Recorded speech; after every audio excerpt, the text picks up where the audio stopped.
urusan dunia, urusan akhirat, kalau memang benar-benar ingin berhasil dan selamat, enggak boleh enggak, harus dengan ilmu.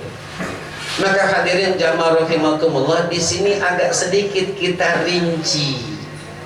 Artinya, orang yang mau hidupnya bahagia di dunia harus punya ilmu. Tapi ilmu umum yang kita kenal di dunia ini, secara pandangan agama, mempelajarinya fardu kifayah. Artinya fardu kifayah, kalau udah ada umat Islam mempelajarinya, menguasainya, maka yang lain nggak wajib, yang lain nggak dosa. Contoh ilmu kedokteran, itu kan juga urusan dunia. Insinyur pembangunan itu juga dunia. Ahli ekonomi itu juga dunia. Jadi harus dipelajari, harus ada umat Islam, harus. Tapi kalau udah ada yang mempelajari, maka yang tersisa nggak wajib lagi, gugur udah dosanya. Makanya menurut pandangan agama, belajar ilmu umum hukumnya fardu kifayah. Hadirin jamaah rahimakumullah, sedangkan ilmu akhirat, ilmu agama hukumnya wajib.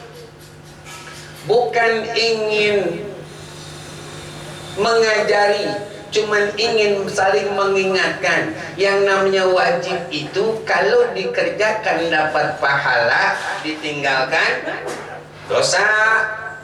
Kayak macam majelis taklim sekarang. Cuman kalau khusus untuk ibadah sholat misalnya, mempelajarinya bukan cuma sekedar wajib, tapi udah fardu ain. Bahasa kitanya, setiap individu, setiap manusia muslim, mau laki kek, mau perempuan kek, mau remaja kek, mau dewasa kek, mau tua kek, harus. Nggak boleh digantikan orang. Kok beda syukran dengan ilmu dunia? Ya, ilmu dunia bisa diwakili, tapi ilmu akhirat khususnya sholat, masing-masing kita harus punya ilmunya. Karena masing-masing kita besok meninggalnya sendiri, di kuburan sendiri, dibangkitkan sendiri, ditanya sendiri, surga nerakanya pun sendiri. Nggak bisa ngandel orang lain, nggak bisa nembeng orang lain.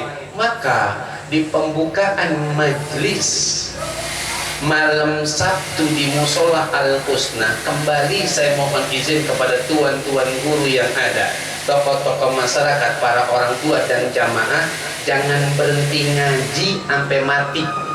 Titik udah nggak pakai koma. Bukan mandi titik kelapa kan saya asin. Gede banget ada titik. Nggak bisa juga kita para-para kaget tahu gede titiknya. Kan begitu. Terkadang orang maafin minta retoknya. Alasannya banyak kalau untuk urusan ibadah. Tapi kalau untuk urusan dunia dihilangin tuh alasan, dibisa-bisain sama dia. Kan terbalik ya Aki. Kita di dunia perbedaannya ya, kita tuh pasti mati. Yang kedua, satu hari di dunia 24 jam. Dan susah-susahnya kita masih ada yang nolong. Tapi kalau untuk judul akhirat gitu, satu hari sama dengan 1000 tahun. Sesusah-susahnya kita di akhirat nggak ada bisa kita bayangin. Dan kita minta tolong nggak ada yang mau nolongin dan nggak diizinin sama Allah untuk nolongin. Paham kira-kira ini? Makanya jangan pernah cari alasan untuk nggak hadir majelis taklim. Dan jangan lihat siapa yang ngajar, tapi lihatlah apa yang disampaikan oleh guru kita. Unzur ma qala wala tanzur man qala. Perhatikan apa yang beliau sampaikan. Itu mutiara, itu berlian, itu yakut, ambil. Jangan lihat siapa yang menyampaikan. Kadang-kadang orang masih pakai rase. Dia, saya kenal banget kecil ya dia. Nah bandelnya Anda tahu, ngajarin. Jangan pakai rase. lihat apa yang diucapkan. Kalau memang itu mutiara, itu berlian, itu yakut, bukan judulnya paku, mengkok dan karat, ambil. Jangan lihat orang, karena kita butuh akan hal tersebut untuk bisa bahagia dunia akhirat kita, insya. Yang kedua, baginda Nabi besar Muhammad sallallahu alaihi wasallam bersabda, ala inna fil jasadi mudghah, idza salahat salahal jasadu kulluh, wa idza fasadat fasadal jasadu kulluh, ala wa hiyal qalb, atau kama qala Rasulullah sallallahu alaihi wasallam. Ketahuilah, kata baginda Rasul, dalam tubuh setiap manusia ada sekerat daging. Bila daging ini pada tubuh setiap manusia keadaannya baik, dari awal lahir sampai meninggal dijamin oleh baginda Rasul lewat izin Allah Subhanahu wa taala, pastinya semuanya baik. Tapi bila sekerat daging ini rusak atau terkontaminasi, dijamin ada yang timplang hidupnya. Kalau semuanya buruk, hitam, busuk, belatung, semuanya pasti jelek. Itu adalah hati, kata baginda Rasul. Hadirin jamaah rahimakumullah, kemarin kita habis Ramadan, lalu Idul Fitri, sholat, selesai khutbah, salaman, ada yang sampai nangis.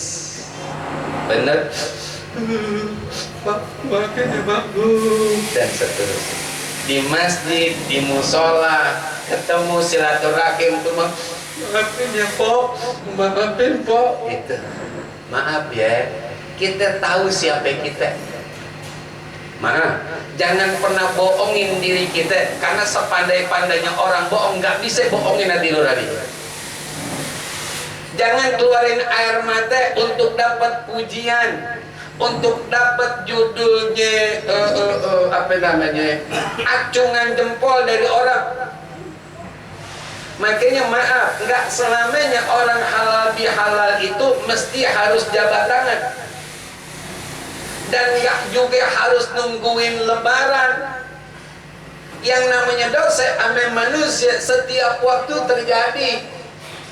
Makanya tolong bersihin hati. Nggak perlu kita salaman dijamin surga sama Rasulullah, sama Allah. Lewat hadis baginda Rasul sallallahu alaihi wasallam. Walaupun masih hidup. Lah kalau salaman cuman sekedar penampakan, cuman sekedar pencitraan, ini udah salaman sama dia. Maaf, gitu. Salaman itu emang dalam sebuah hadis bisa gugurin dosa. Kan semuanya bergantung hatinya. Kalau tangannya salaman, hatinya masih geremet-geremet, masih ada benci, masih ada yang gak suka, masih ada dendam, masih ada yang gak demen, kira-kira salamannya manfaat?